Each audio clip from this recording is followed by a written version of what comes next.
When most people think about property damage, they think about natural disasters.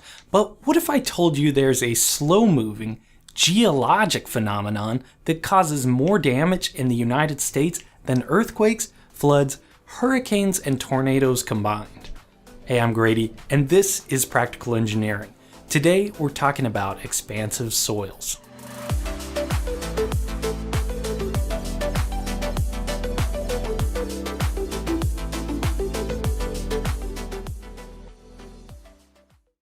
If you've ever been to a place where the ground looks like this, or been in a building that looks like this or this, there's a good chance you were in a place that had expansive soils.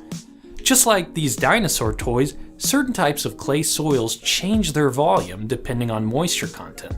They swell when they get wet and shrink as they dry.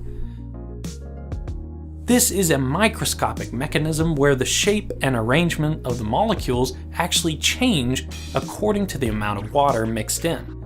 And large portions of the US Gulf Coast and Great Plains have these kinds of soils. If you're starting a foundation repair or road paving business, this is an important map for one very good reason. Expansive soils break stuff.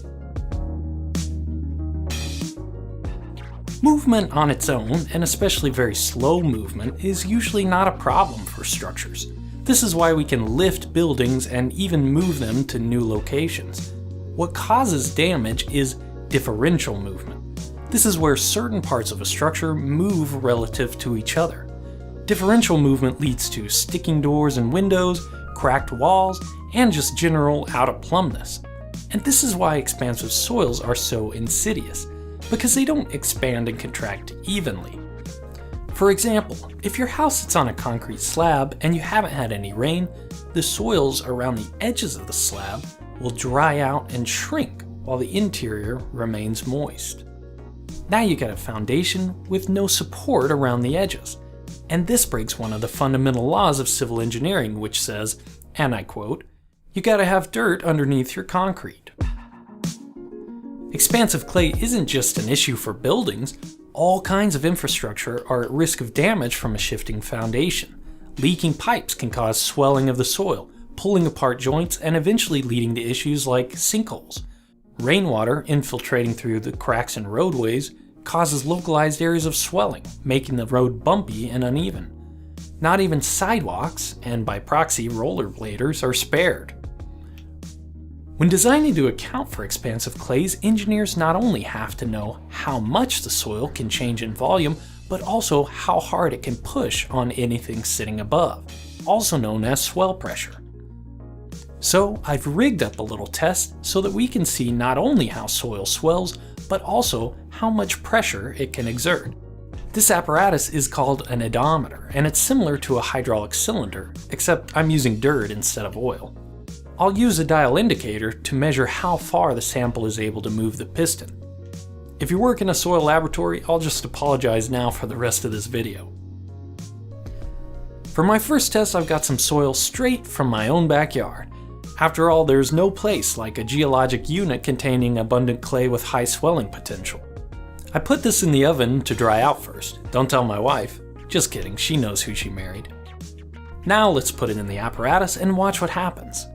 As it saturates, the soil expands over time, eventually reaching a 10% increase in volume over its dry state.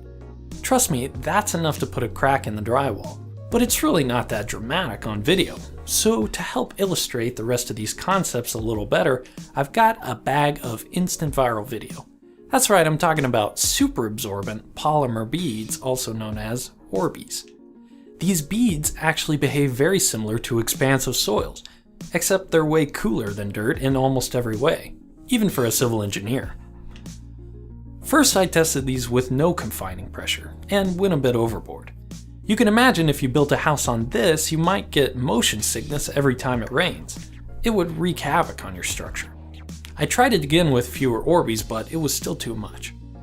This is an exaggerated view of what happens as water penetrates the subsurface and saturates an expansive soil. It's hard to imagine anything that could avoid damage in this environment.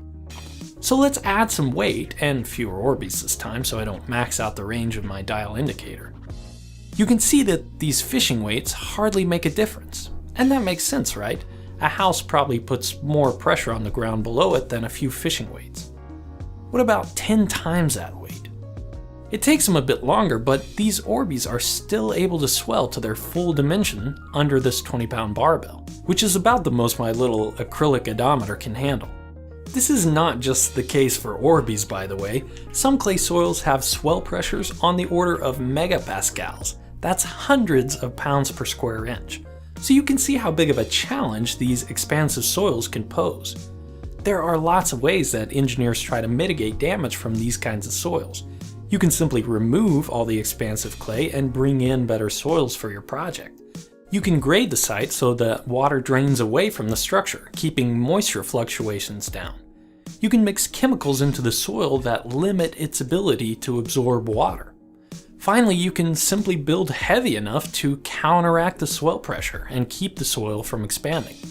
But as we saw in the demonstration, even a small amount of soil, or in this case a colorful soil surrogate, can lift a lot of weight. I'm leaving out the simplest solution, of course, which is simply to avoid expansive soils altogether. But that's generally not feasible. It may be true in the parable that the wise man built his house on rock, but some civil engineer had to build a road to that guy's house, and the engineer didn't get to choose what kind of soil was on the way. Expansive soils are not a particularly newsworthy or exciting hazard, unless you're the type of person who makes videos about dirt in your garage, but they still cause a tremendous amount of damage to buildings and the public infrastructure that we rely on every day. They are one of the many factors taken into account when designing civil structures and the subject of ongoing research to find cost-effective and sustainable practices for mitigating the damage they cause. Thank you for watching, and let me know what you think. Support for this video comes from Brilliant.org. I'm really excited to partner with Brilliant because their vision aligns so closely with practical engineering, which is to make technical topics more interesting and approachable for everyone.